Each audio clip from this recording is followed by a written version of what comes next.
Bienvenidos a Conexiones. Hoy vamos a hablar de nanotecnología.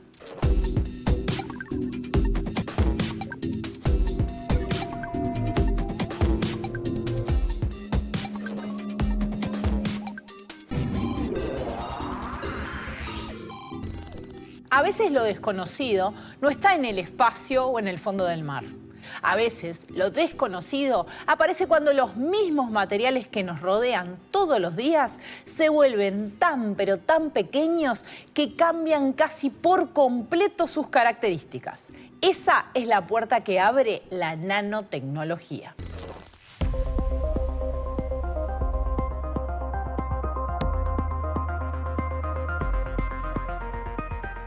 Norio Taniguchi definió esta ciencia como nanociencia, la ciencia que estudia las cosas enanas. I am talking about very small machines.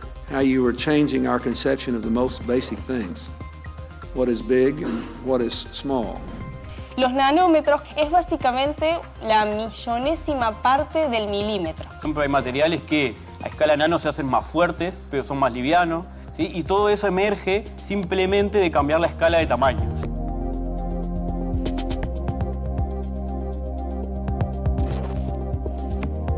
Y hoy en día tenemos herramientas para modificar cómo están ordenados los átomos de carbono.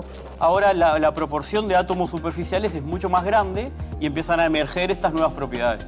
Este material es una finísima lámina de carbono puro en el que los átomos están dispuestos en una estructura hexagonal.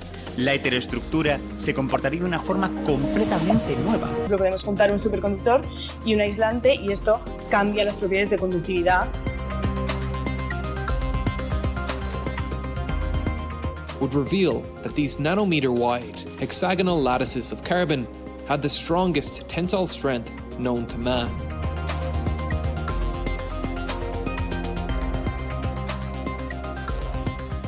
En la construcción, el grafeno podría mejorar el aislamiento térmico de los edificios. Entre sus aplicaciones destacan los nanofertilizantes. The smallest transistors are more than 10,000 times thinner than a human hair. El grafeno debe de ser de una pureza casi perfecta. Los grandes cambios en la humanidad han estado relacionados con cambios en los materiales.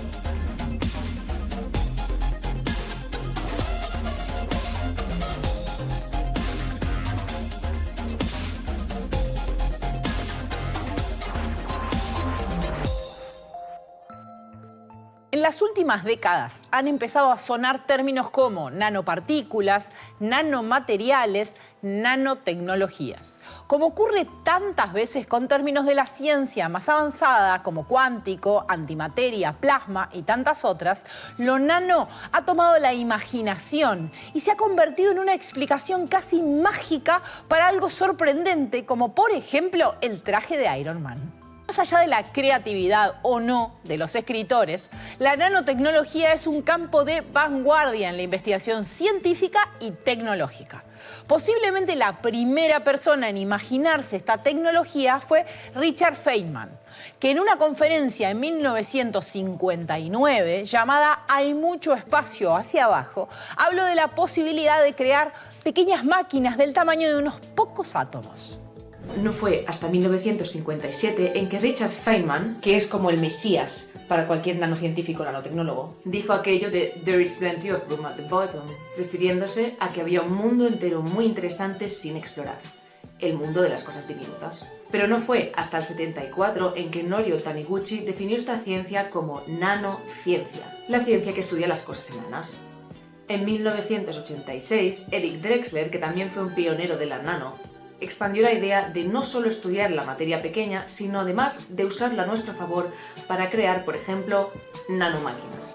25 años después de haber tenido la primera idea al respecto, Feynman volvió sobre el tema en un seminario para expertos. Veámoslo hablar de eso y darnos un ejemplo.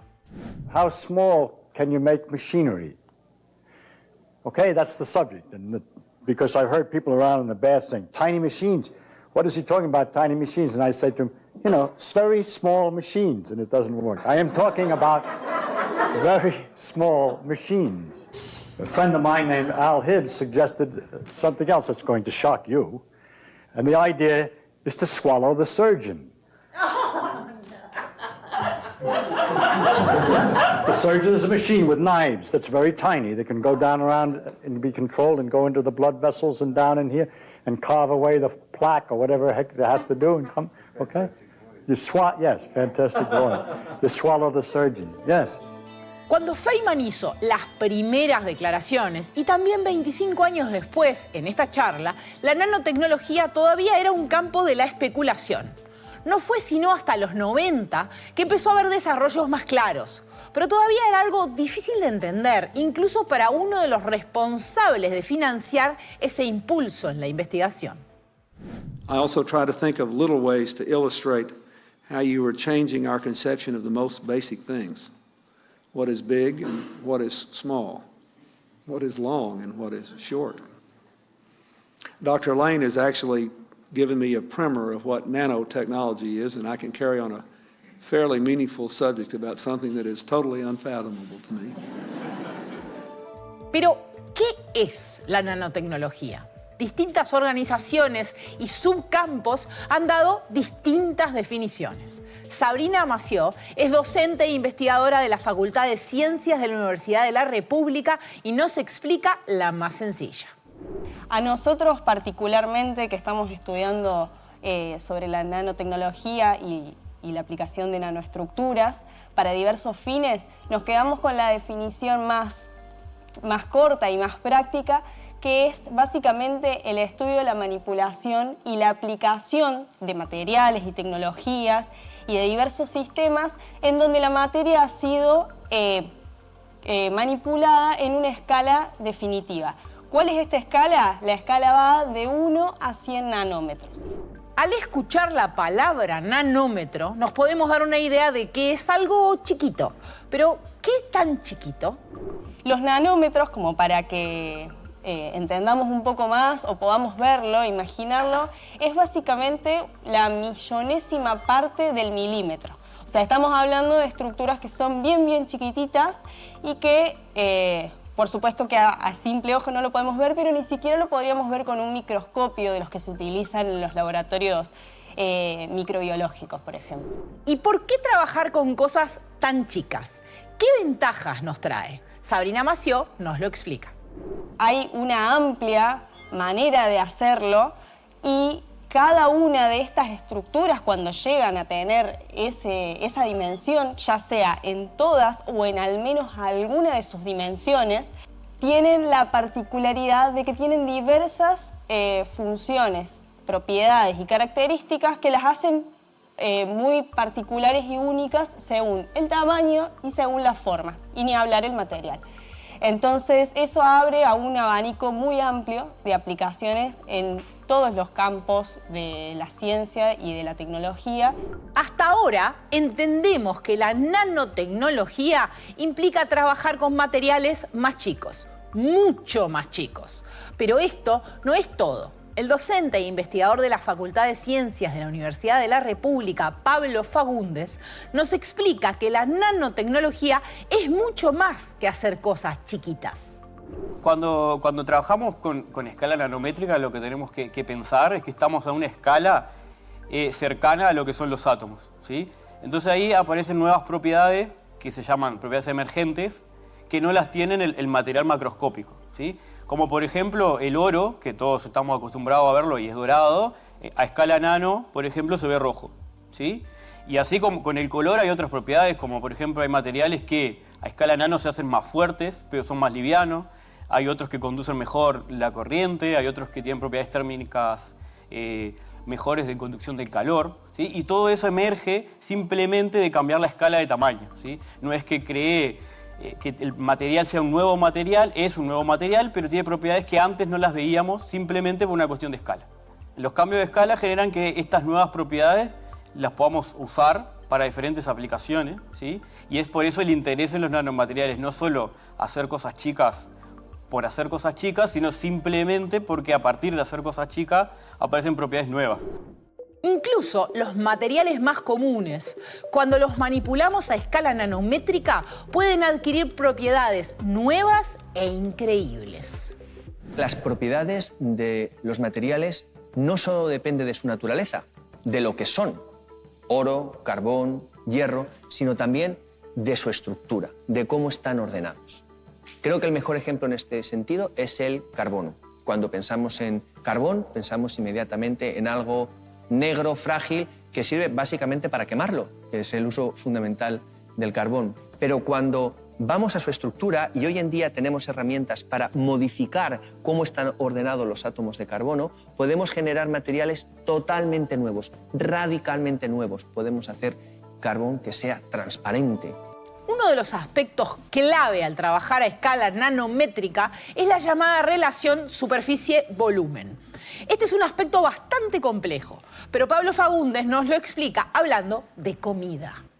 Se maneja mucho un concepto en la nanotecnología que es la relación superficie-volumen, ¿sí? Que para entenderlo capaz nos podemos imaginar una pizza, ¿sí? Redonda, y podemos pensar en el borde, ¿sí? Cuando tengo el borde a escala macro, que es la pizza gigante, tengo determinado borde. Sin embargo, si yo empiezo a cortar la pizza, ¿sí? El volumen total de la pizza no cambia, es el mismo. Pero sin embargo, ahora tengo más bordes, ¿sí? Entonces la superficie ahora es más grande. Y imagínense que si eso pasa cortando la pizza en 8 porciones, si las corto a una escala nanométrica, el volumen sigue siendo el mismo, pero la superficie total ahora es más grande.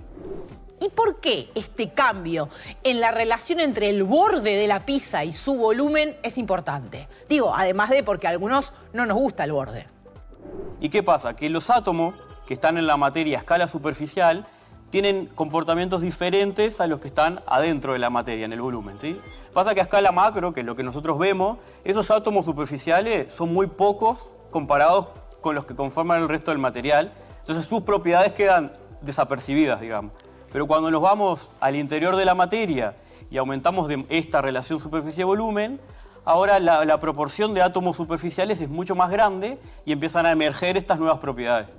Si recuerdan la tabla periódica de los elementos, tendrán presente que los átomos pueden ser en primera instancia de más de 100 tipos diferentes y combinándolos tenemos innumerables tipos de moléculas, por lo que también a escala nano los materiales pueden ser de distintos tipos. Las nanopartículas pueden ser metálicas, nanopartículas de plata, de oro, de cobre, por ejemplo. Pueden ser poliméricas u orgánicas, pueden ser también materiales carbonosos, como por ejemplo el grafeno, los fulerenos y diversas nanoestructuras carbonosas. Ahora bien, dependiendo del material son los métodos que se buscan para la síntesis. Distintos tipos de materiales tienen distintas propiedades y comportamientos, por lo que se necesitan distintos métodos para crearlos. Métodos que pueden ser agrupados en dos categorías. Sabrina Mació nos explica cómo hacen los científicos para ir de lo grande a lo pequeño. Tenemos los métodos que son top-down o de arriba hacia abajo, que básicamente lo que se hace es romper un material para llevarlo a una estructura más chica.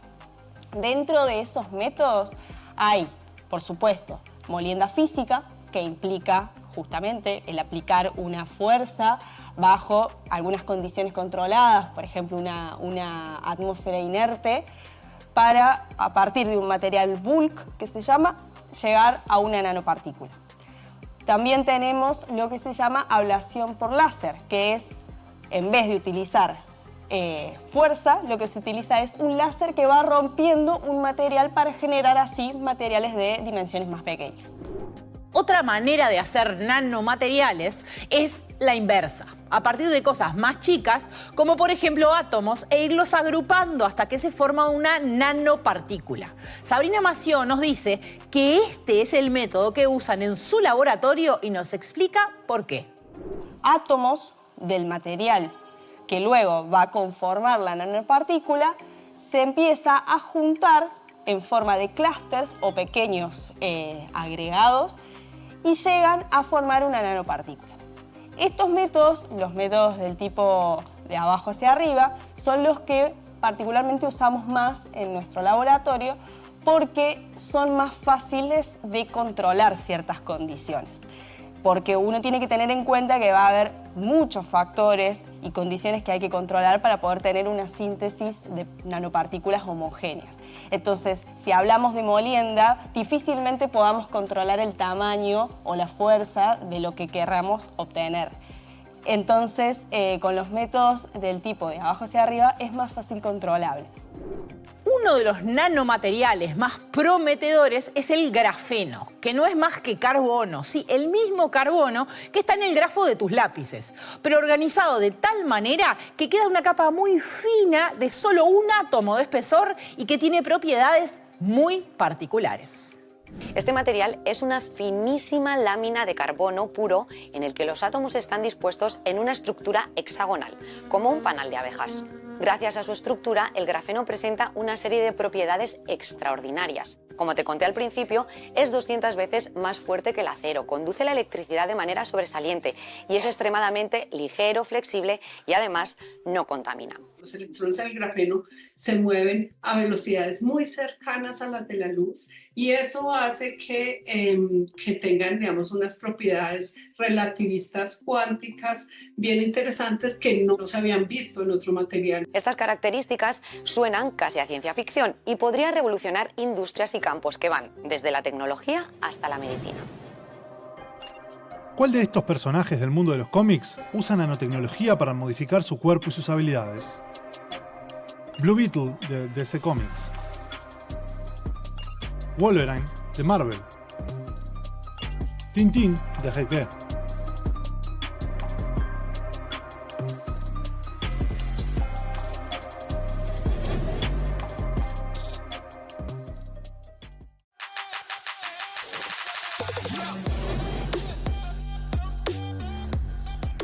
Blue Beetle, Jamie Reyes, personaje de DC Comics, obtiene sus poderes gracias a un escarabajo alienígena que se fusiona con su columna vertebral.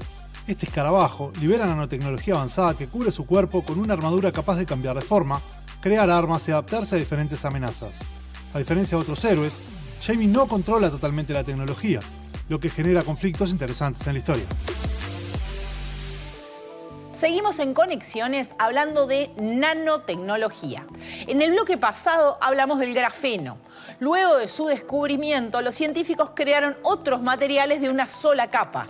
Y así se les ocurrió algo. ¿Qué pasa si apilamos capas de distintos materiales bidimensionales una arriba de la otra? Tenemos estas capas por separado, ¿por qué no juntarlas? ¿Y si pudiera fabricar una capa de nitruro de boro, poner por encima una de grafeno y después ponerle encima otra capa diferente de disulfuro de molibdeno? O incluso rotarlas entre ellas.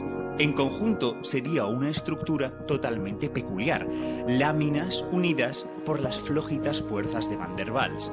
Esto es una heteroestructura de Van der Waals. Y ojo que este material no sería un pastiche de 3 materiales con sus distintas propiedades por separado, ni siquiera el conjunto tendría las propiedades sumadas de las 3.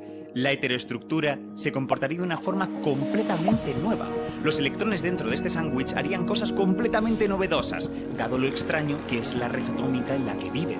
Este es el potencial de las heteroestructuras, utilizar las cientos de láminas que ahora podemos conseguir, colocarlas en una heteroestructura y manipular cómo los electrones se comportan dentro, cambiando el relleno del sándwich. Ya vimos que a escala nanométrica no solo es importante el material del que está hecho algo, sino también la forma en la que está ordenado. Por eso, cuando se trabaja con capas de materiales bidimensionales, es posible encontrar propiedades nuevas con simplemente rotar un poquito alguna de esas capas. Y podemos incluso juntar materiales con propiedades antagónicas. Por ejemplo, podemos juntar un superconductor y un aislante y esto cambia las propiedades de conductividad. Por ejemplo, se sabe que cuando rotamos 2 capas de grafeno, se ha visto, por ejemplo, que es superconductor, rotándolo a un determinado ángulo. Pero, por ejemplo, cuando se rota las capas de grafeno más de 10 grados, ahí se ha visto que se desacoplan electrónicamente, entonces se mantienen las propiedades del grafeno en la capa de arriba. Por ejemplo, puede ocurrir que con el número de capas se cambie completamente de propiedades por el hecho de tener más o menos capas. Eso ya son muchísimas posibilidades con todas las rotaciones que puedes hacer, pues ya si además le añadimos que puedes cambiar el material, pues no sé, te puedes volver loco ahí. Otro nanomaterial formado por carbono son los llamados nanotubos. Tubos muy chiquitos formados por una o unas pocas capas de carbono de un átomo de espesor, descubiertos en 1991 por el japonés Sumio Ishima. Laboratory testing of these mysterious little tubes in the following years would reveal that these nanometer-wide hexagonal lattices of carbon had the strongest tensile strength known to man. And this was just one of many incredible material properties they displayed. Carbon nanotubes are light, conductive, and biocompatible. It soon became clear that the carbon nanotubes had the potential to be the building blocks of futuristic new technologies, the most efficient computers, transformative medical devices, synthetic muscles, or perhaps the most ambitious of all, space elevators, the dream of countless sci-fi authors. Hasta ahora hemos hablado de los nanomateriales como una creación humana. Pero en realidad, muchas de las propiedades que los científicos encuentran en los nanomateriales que crean ya están presentes en la naturaleza, incluso a escala macroscópica. Pablo Fagundes nos da un ejemplo. Que muchas veces la creación de nanomateriales surge de una inspiración en la naturaleza, porque la naturaleza ya tiene nanomateriales. Un ejemplo es la hoja de loto, que si ustedes han observado alguna, cuando se forman gotitas, quedan muy perfectas, ¿tá? Eso es porque la hoja tiene unas estructuras muy chiquitas que hacen que se forme esa gotita y esa gotita puede rodar y evita que se moje el loto y se hunda y a su vez le oficia de autolimpiante, ¿sí? Entonces el humano ha buscado imitar esas estructuras para obtener esos beneficios de las propiedades nano. Trabajar a escala nanométrica permite obtener materiales con propiedades sorprendentes. Y esto significa gran cantidad de posibles aplicaciones. Si observamos qué ha ocurrido en las diferentes revoluciones industriales, vemos que los grandes cambios en la humanidad han estado relacionados con cambios en los materiales.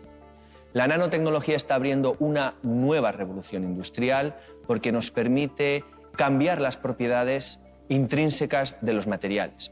Y también es muy interesante desde el punto de vista tecnológico porque nuevos materiales suponen nuevas oportunidades. Uno de los materiales que más interesan a la industria es el grafeno, que, debido a su resistencia, sus propiedades eléctricas y que es bastante más fácil de crear y trabajar que otros nanomateriales, ya está generando aplicaciones y promete muchas más en el futuro cercano. Por ejemplo, el grafeno podría multiplicar por 10 la vida útil de las baterías y reducir su tiempo de carga, abriendo la posibilidad de sustituir las actuales baterías de litio y cambiar el panorama en sectores como el de los coches eléctricos. Además, su flexibilidad lo hace ideal para pantallas ultrafinas y resistentes que podrían doblarse como esta hoja de papel. En la construcción, el grafeno podría mejorar el aislamiento térmico de los edificios, haciéndolos más duraderos y eficientes. Y en medicina se están investigando prótesis de grafeno más ligeras y flexibles con el potencial de crear incluso huesos y músculos artificiales. Se encuentra en productos de alta gama, como pantallas electrónicas, sensores, baterías de carga rápida y dispositivos deportivos de alto rendimiento como cascos y raquetas. También se usa en algunos componentes de automóviles, aviones y en filtros para la purificación de agua. Otra área en que la nanotecnología ya está aplicándose es en la agricultura, donde permite optimizar procesos productivos, desde la fertilización hasta la medición de la calidad de un suelo. Entre sus aplicaciones destacan los nanofertilizantes, que liberan nutrientes de forma controlada ajustándose a las necesidades específicas de las plantas.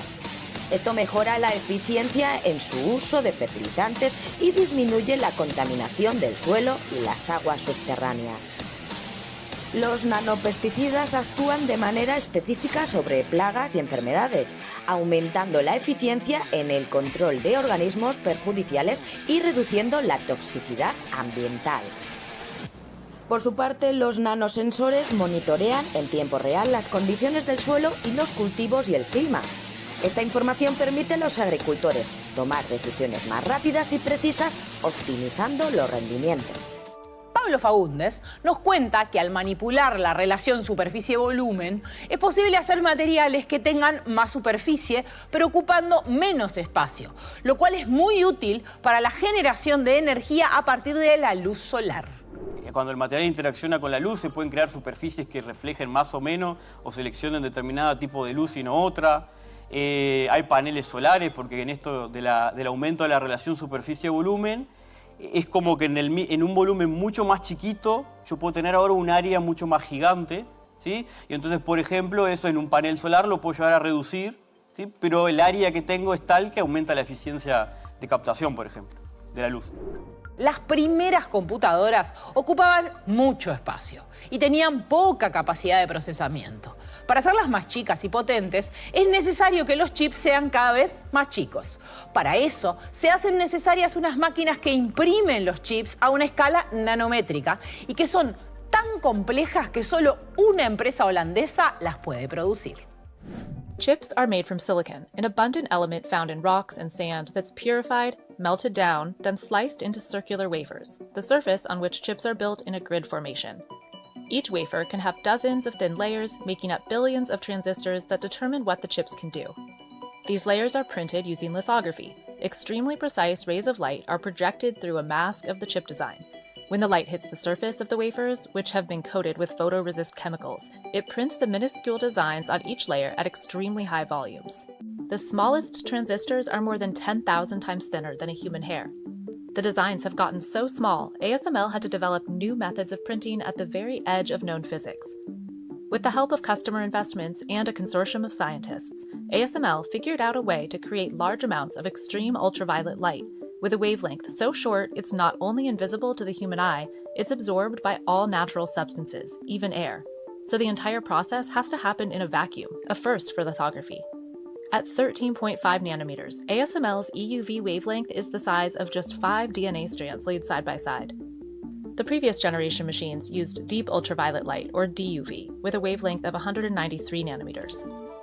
La salud es una de las áreas clave de desarrollo de la nanotecnología y se usa en cosas que nos parecen sumamente cotidianas.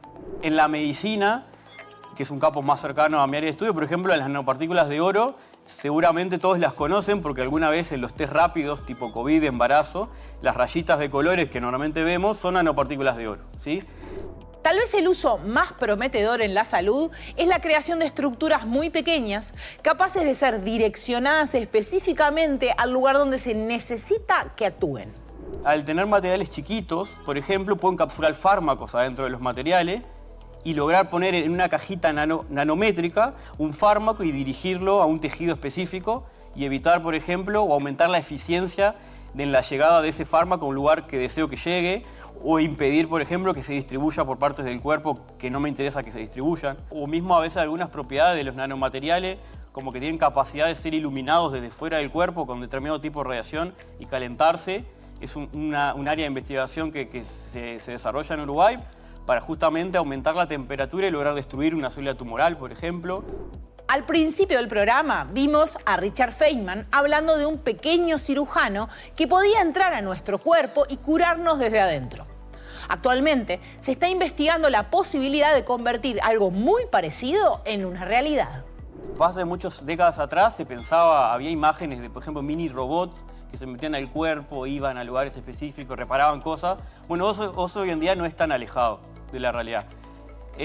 No es que necesariamente vamos a tener un robot como lo conocemos macroscópicamente que podamos introducir al cuerpo, pero hay determinadas estructuras moleculares que se suelen llamar materiales inteligentes que se pueden manipular de alguna forma para que una vez ingresado al cuerpo y llegando al sitio donde tienen que actuar, hagan algún cambio mecánico, físico o generen alguna señal que ataque, por ejemplo, una célula tumoral, repare un tejido.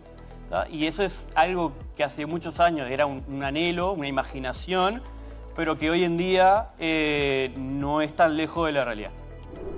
La nanotecnología es un área del conocimiento sumamente compleja en la que se ponen en juego propiedades de la materia y posibles aplicaciones muy diversas. Por eso, en ella trabajan investigadores de disciplinas muy diversas. Es bastante amplio, ¿sí? El campo de aplicación y lo bueno es que es bastante interdisciplinario, ¿sí? Es decir, precisamos conocimiento de muchas áreas, desde los físicos que entienden estas propiedades, ¿sí? Incluso pueden llegar a modelarlas y predecirlas. Y yo puedo saber, bueno, quiero un material que haga esto, ¿cómo lo puedo diseñar? Los químicos, que vamos más a la parte de hacer el material, y bueno, y las aplicaciones donde entran médicos, biólogos, ingenieros en la parte más industrial. ¿Tá? Es un campo muy interdisciplinario que requiere mucha coordinación. Bueno, para seguir profundizando en este tema, estamos con Álvaro Monbrú, que es docente, investigador y decano de la Facultad de Química. Bienvenido. Muchas gracias por la invitación. Y la idea es hablar de nanotecnología, con todo este misterio que genera este universo que se abre cuando algo es mini. Entonces, ¿cómo se trabaja con nanotecnología? ¿Requiere de instrumentos especiales? ¿Cómo es aproximarse a ese mundo que es tan chico que no lo vemos? Sí, requiere de instrumentos especiales, requiere de un concepto especial de encarar el estudio. Nosotros venimos desde el área de investigación de materiales avanzados. Requiere de la disposición de trabajar en forma interdisciplinaria, porque prácticamente que todas las aplicaciones en materiales avanzados llevados hacia la nanotecnología requieren miradas desde el lado de la electrónica, del lado de la ingeniería, del lado de la biología, del lado de la medicina. Y en ese marco nosotros enfocamos con equipamiento propio, que es del lado que nosotros venimos, que es el lado de materiales, por procesamiento de materiales. Nosotros ahora estamos muy enfocados a dispositivos, a la generación de dispositivos utilizando nanotecnología. Sin ir más lejos, por ejemplo, el área de impresión 3D de alta resolución, ploteo 2D, el área de bioimpresión, que comentaba un poco más temprano, es un equipamiento que nosotros tenemos que es de una startup que se hizo en Córdoba. Es un buen conocimiento aplicado a través de lo que es algo universitario y que terminó en una startup, y hoy nosotros en Uruguay tenemos precisamente una bioimpresión, una bioimpresora de esas características. Todo eso más el poder ver entre comillas, microscopía electrónica, microscopía de fuerza atómica, son determinados dispositivos que nos permiten saber qué es lo que estamos haciendo cuando procesamos a esa escala. Y todo eso es muy complejo y por suerte estamos bastante equipados en el país y en lo que es particular Facultad de Química. ¿Y en qué áreas se trabaja en nanotecnología en el país y en particular en facultad? Sí, nosotros tenemos desde hace relativamente poco, pero ha llevado 6 años llevarlo adelante, un laboratorio conjunto en Bio-Nanofarma con la Universidad de Qingdao en China. Esto es un proyecto país-país, Uruguay con la República Popular China. La República Popular China hizo un llamado a nivel nacional, con muchos interesados, finalmente ganó la Universidad de Qingdao. Y ese es un ejemplo muy claro, en algo que tiene que ver con medicina, en algo que tiene que ver con farma. ¿Qué implica aplicar medicamentos dentro del organismo? Exacto, en lugares bien dirigidos, para aumentar la eficacia, para poder incluso aumentar la dosis, para probar nuevos medicamentos. En particular, nosotros con la Universidad de Qingdao tenemos proyectos que tienen que ver con oncológicos, con cáncer de páncreas, también con isquemia a nivel de miembros inferiores, y también con la preparación de lo que serían tejidos artificiales, híbridos, para reposición en organismos. Y eso nos abre una puerta muy grande porque estamos hablando de una universidad importante, de una potencia como es la República Popular China. En este momento es la número 1 en producción de artículos científicos, en impacto de artículos científicos, en patentes. Es el país más nombrado en este programa, en general. Sí, no, realmente. Posee más del 40% de las patentes a nivel mundial en nanotecnología. Entonces, desde ese punto de vista, eso nos da un impulso muy grande a poder incursionar en técnicas, en áreas, en poder decir lo que hagamos aquí puede llegar hoy o mañana a una aplicación, porque ellos cuentan con todas las plataformas para poder llegar a la aplicación, desde startups propias que tienen allá, quien es la contraparte mía como punto focal allá en China es el decano de la Facultad de Medicina, Ren He, de la Universidad de Qingdao, que además está a cargo del hospital, del de la Universidad de Qingdao. Entonces, realmente eso nos abrió toda una plataforma importantísima, unas posibilidades muy grandes. Sin dudas a eso nos dedicamos. Comenzó el año pasado a funcionar este laboratorio conjunto. Ya tuvimos una misión este año de 2 investigadoras chinas que estuvieron 2 meses aquí en Uruguay. 3 investigadores uruguayos fueron 2 meses también a la Universidad de Qingdao. Ya existe un diálogo científico y humano muy bueno como para poder seguir avanzando, y ya se están planificando un 6º proyecto, ya tenemos 5 aprobados de los 2 lados, para poder seguir avanzando, y esto va a dar muchos frutos en el futuro, sin duda. Y esto fue esta potencia, porque uno piensa en la nanotecnología y durante un buen tiempo tuvo un componente muy fuerte teórico, ¿no? Esta idea de que esto era posible y de que las características de las sustancias cambiaban al ser nano, pero es bastante reciente el poder efectivamente hacerlo y experimentar e investigar en estos campos, ¿no? Sí, tuvo una evolución. El concepto mismo tuvo una evolución. Si uno pensaba en los 2000, esto arrancó en los mediados de los 80. Pero si uno pensaba en los 2000, había muchas promesas de un montón de aplicaciones, de que iba a resolver prácticamente todo.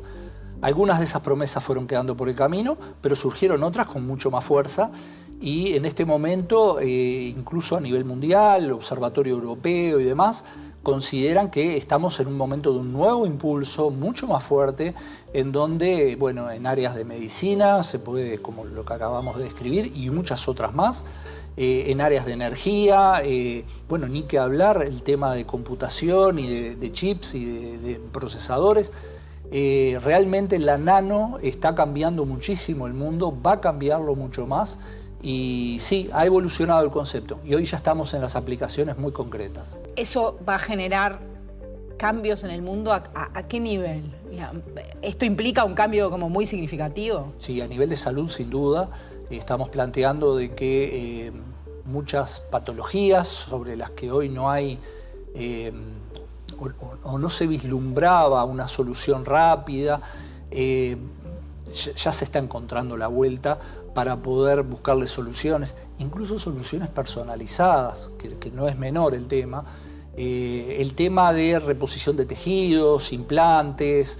Hoy por hoy el organismo está en condiciones de poder seguir adelante con, por ejemplo, la preparación de tejidos, que esto se hace también con aplicación de nanotecnología y de bioimpresión.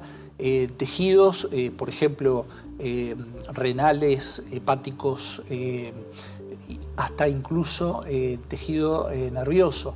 Entonces, se está cambiando muchísimo. Ya lo que no tenía solución hace un tiempo empieza está más cerca de tenerlo. Está cada vez más cerca de tenerlo.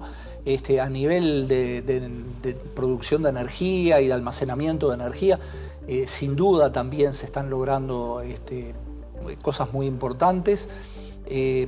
Por eso mismo, el tratamiento de la materia a esa escala tan chica, la millonésima parte de 1 milímetro. Y se está avanzando mucho, también incluso está a nivel experimental la posibilidad de trabajar con incluso robots que puedan reparar determinadas situaciones en el organismo en forma muy localizada. Se está avanzando en muchas áreas y la nanotecnología es protagonista.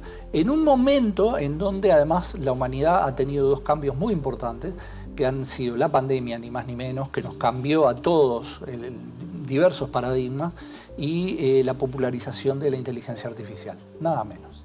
Y justamente pensando en esos episodios, y el pensar, porque uno piensa esto, ¿no? El impacto de esto que es nano, o sea, que no es que es más chico, sino que es más chico a un nivel que cambia esto, la estructura, los colores, las propiedades de una...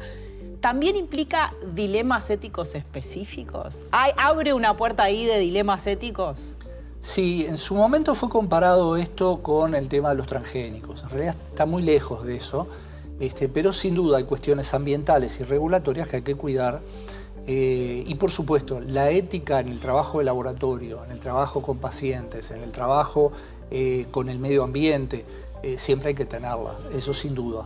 Esto simplemente da un punto de atención particular por la dimensión tan pequeña de muchos de estos nanomateriales que implican un cuidado mayor. Por eso lo del tema regulatorio. ¿Y por qué, por ejemplo, el impacto en el medio ambiente? Si tuviéramos que explicar en qué plano se cruza nanotecnología con medio ambiente. Sí, nanopartículas han existido en forma natural en la naturaleza tiene nanopartículas. Claro, ya las tiene. Entonces, es algo con lo que hemos convivido sin saberlo, porque al no tener los ojos para verlo, no lo sabíamos. En ese marco, hoy estamos produciendo otro tipo de materiales, simplemente hay que tener cuidado, como en todo orden de todo lo que hace la actividad humana, de los desechos, etcétera, etcétera. Entonces, desde ese punto de vista hay que tener cuidado, y hay que tener cuidado en la interacción de tejidos vivos con este tipo de nanoestructuras, nanopartículas, nanotubos, etcétera, que sean de alguna forma cuidadosos con los tejidos vivos, con el medio ambiente. Yo diría que es un grado adicional a la precaución que siempre hay que tener en ciencia. Y lo otro que nos ha pasado en varios programas, y tú mencionabas este acuerdo con China, pero también uno imagina, porque se da en otros planos, que lo que se abre también acá es una brecha tecnológica y una tal vez profundización de las desigualdades que se dan, por ejemplo, en el campo de la inteligencia artificial y en otros campos de la tecnología, entre quienes pueden invertir en este tipo de tecnología para investigar y los países que no. Sí, por eso valoramos tanto este acuerdo que tenemos. Es el segundo laboratorio conjunto, el primero fue de INIA con la Academia de Ciencias Agrícolas de China. Y este es el segundo, no es que ocurren todos los días, es un acuerdo de gran magnitud y que nosotros lo valoramos, por esa misma razón, porque es un país que es pionero, que es pujante, que tira de los vagones, de la locomotora que empuja, y poder trabajar con ellos de esta manera tan abierta, tan desprendida, desde los dos lados aportando en pro de resultados, nosotros lo valoramos muchísimo, porque hace que Uruguay no vaya a afrontar esa brecha en forma tan decisiva como si estamos solos o básicamente con acuerdos científicos de colaboraciones que no nos empujen de esta manera. Esto a nosotros realmente nos impulsa, nos hace ver competitivos además porque por algo China eligió ese acuerdo. Exactamente, es decir, no es un trabajo en donde ellos hacen todo y nosotros solo miramos, sino que realmente hay un ida y vuelta muy bueno, ya están en preparación una patente, artículos científicos, realmente nos pone en una situación en donde, estando de este lado del mundo, podemos trabajar con el lado más pionero, más pujante. ¿Y el futuro? Si uno tuviera que pensar hacia dónde va, ¿cuáles son los campos? Bueno, la salud es un campo claro, pero hay otros campos donde esto todavía no ha terminado de florecer, pero sí hay oportunidades. Sí. En nuestro grupo hemos empezado a trabajar en inteligencia artificial aplicada a la predicción de propiedades de materiales. Estamos muy adelantados, lo cual también nos va a dar una interacción adicional con Qingdao de mucho valor, porque es algo que ellos le prestan muchísima importancia. Entonces, si a mí me preguntan, más que las propias aplicaciones, es el hecho de poder quemar etapas como lo permite la utilización de inteligencia artificial. Y en ese marco estamos nosotros preparando lo que serían scripts propios usando Python para poder de alguna manera quemar etapas y poder trabajar en forma amplia con diversos materiales, diversas aplicaciones. Esto no tiene límites y es algo que nos tiene realmente muy entusiasmados. Muchísimas gracias por estar con nosotros. Y con ustedes seguimos en Conexiones. ¿Cuál de estos fenómenos naturales inspira aplicaciones de nanotecnología gracias a sus propiedades únicas? El camuflaje del camaleón, las alas de la mariposa morfo, la velocidad del guepardo.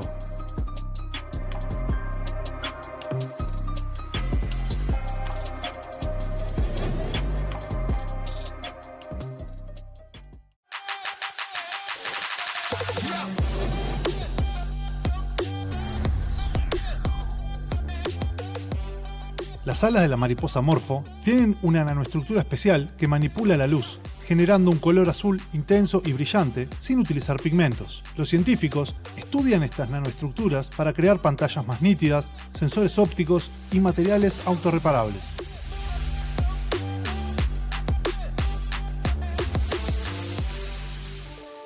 Seguimos en Conexiones y seguimos hablando de nanotecnología. Si bien la investigación a escala nanométrica ha crecido mucho en las últimas décadas y se han descubierto materiales con propiedades asombrosas, en muchos casos resulta muy difícil llevar eso a la producción masiva. Es que si estamos trabajando a una escala mucho más chica que un pelo, cualquier cosa insignificante te puede arruinar todo el trabajo. Por eso se requieren condiciones muy particulares.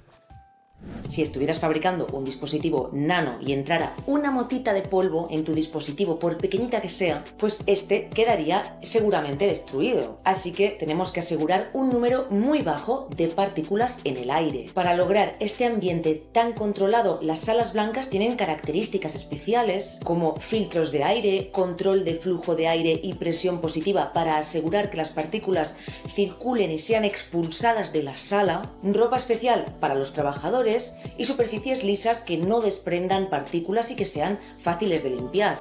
Hace 20 años, cuando fue descubierto el grafeno, generó gran entusiasmo por la cantidad de aplicaciones que podía tener. Sin embargo, esa promesa todavía no se ha materializado en una masificación de su uso. Y es que el mayor problema es su producción a gran escala. Para que mantenga sus propiedades extraordinarias, el grafeno debe de ser de una pureza casi perfecta y producirlo es muy costoso y difícil. Además, otros materiales más accesibles, como el silicio, siguen siendo opciones más económicas a día de hoy. Hay investigadores que piensan que a medida que los métodos de producción mejoren y los costos disminuyan, podremos esperar que el grafeno llegue a productos de nuestro día a día. El grafeno es un material revolucionario, pero su potencial no ha transformado el mundo de forma inmediata. Los científicos y las empresas siguen invirtiendo en su desarrollo, con la esperanza de que algún día sus aplicaciones prácticas se conviertan en realidad.